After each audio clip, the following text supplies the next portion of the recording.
Hello everybody, welcome to Showbiz Video. I hope everyone's having a lovely day or lovely evening whenever you're watching this.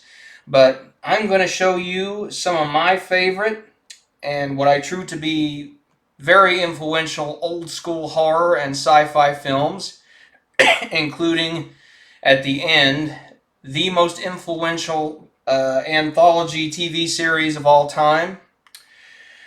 And these films go from 1931 to 1969, and the film, the TV series is from 1958 to 1964. I had to stop and think for a second, but all right. Um, Here we go. These are from 1931. Dracula, Frankenstein, and The Invisible Man. These are, of course, from Universal. Universal pretty much built their legacy on horror, and they actually started back in the silent era with movies like The Hunchback of Notre Dame and The Phantom of the Opera, starring Lon Chaney, who was known as the Man of a Thousand Faces. But these are very, as you know, especially both Dracula and Frankenstein, these films pretty much influenced the look of these characters within pop culture for decades. To this day, when people see an image of Frankenstein, he's usually done in the style of how Boris Karloff in the original movie is done, with the flat top head and the bolts in the neck and everything. And for the Invisible Man, Claude Rains does an excellent job, who plays the Invisible Man. Uh, of course, we don't see the Invisible Man, Invisible Man, of course, but his voice does the heavy lifting, and the effects, especially for that time, were quite good. And also the lady who's in this, Gloria Stewart, who plays the love interest, was in the James Cameron Titanic film as the elderly version of Rose. All right. There we go. This is from 1933, King Kong, the original.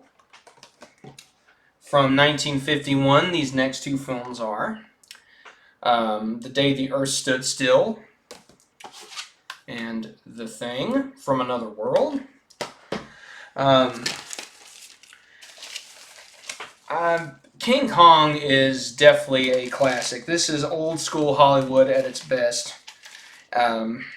It's got romance, adventure, dinosaurs, monsters, lost race of people, the kind of stuff that I like. It's in here. Uh, the Day the Earth Stood Still, the original.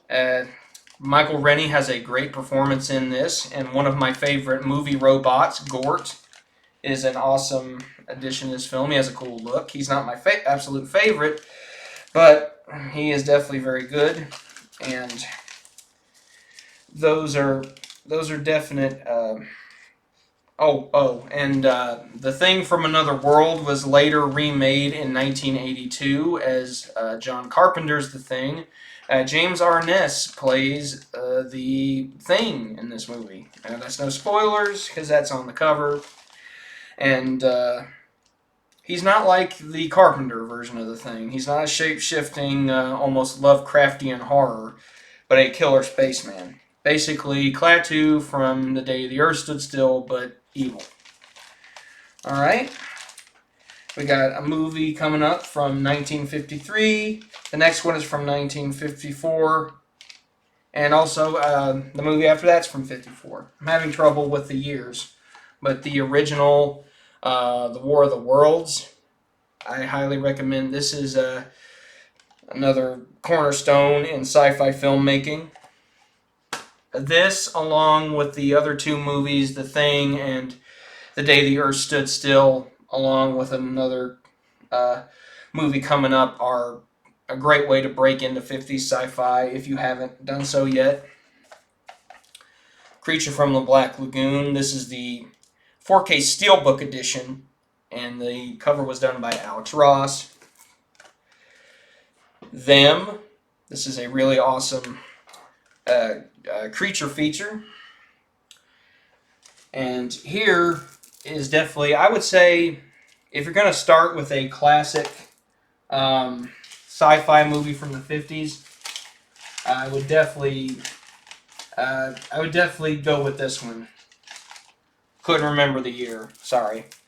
But this is from 1956, Forbidden Planet, starring Leslie Nielsen, long before he was a comedic genius. He was a very serious actor, and he does a great job in this, and one of the best and the most iconic robot from 50s film, Robbie, is, ask any kid back then, he was the real star. Alright. Here's from Hammer Films, their take on the classic Dracula mythos, Horror of Dracula.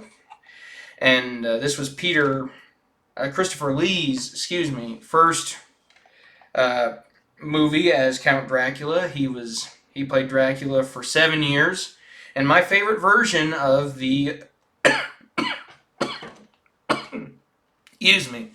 Dr. Van Helsing character is in this, played by Peter Cushing. And of course, you can't have old school horror without having something from Mr. Vincent Price in it, and that is The Last Man on Earth. Really great post-apocalyptic type of movie, and if it wasn't for this, well, especially the original novel, I Am Legend, that this is based off of, we would not have Night of the Living Dead, the original. And the last movie on this list, before we move to the TV show, is The Valley of Gwangi. I saw this before I saw Jurassic Park back in '93. It's cowboys versus dinosaurs, and if this was done any other way, it would not have been probably not been a good movie, but great acting, great performance. Richard Carlson, who was in Creature from the Black Lagoon, is in this, and the effects were done by the legendary Ray Harryhausen. Alright, now, one of my favorite TV shows, and definitely something that would be good to watch for Halloween, the original Twilight Zone. I want to talk about some of my favorite episodes. William Shatner is, of course, famous for being in 2 episodes. The most well-known being Nightmare at 20,000 Feet. That's from Season 5, Episode 3. Lee Marvin was in 2 episodes. The one that I saw him in was The Old Man in the Cave, also from Season 5, Episode 7. And these two other episodes are The Changing of the Guard, Season 3, Episode 37, starring Donald Pleasance, who you mainly know from Halloween as Dr. Loomis, was in this. That's Changing of the Guard. And Season 3, Episode 1, which is titled 2, stars Charles Bronson. Alright, I was wanting to go into more detail a little bit in this video, but I believe that should give you great, hopefully some great, recommendations for Halloween. Whew, this one was hard to get out. I've been having some difficulty with my camera and microphone. At some point, I am going to upgrade it. I just can't do it now. But I hope everyone has a great Halloween and a very good October, and I hope everyone has a good day. Thank you.